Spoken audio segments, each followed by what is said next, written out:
Mahilig din ba kayo magpapak ng Milo? A great excuse is gawin siyang pan-topping ng Milo ice cream. Simple lang to gawin. Watch to learn how. In a food processor, combine 1 small pack of all-purpose cream, around 3 tablespoons of condensed milk, depende how sweet you want it to be.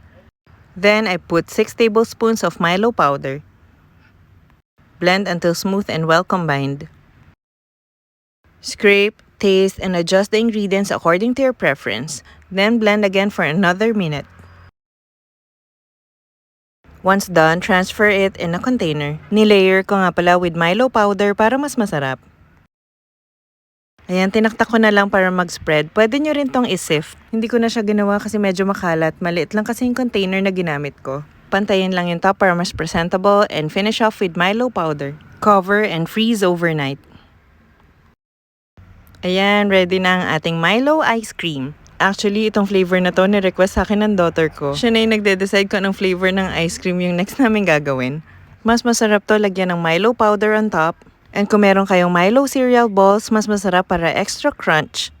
Let me know kung nagawa nyo rin to.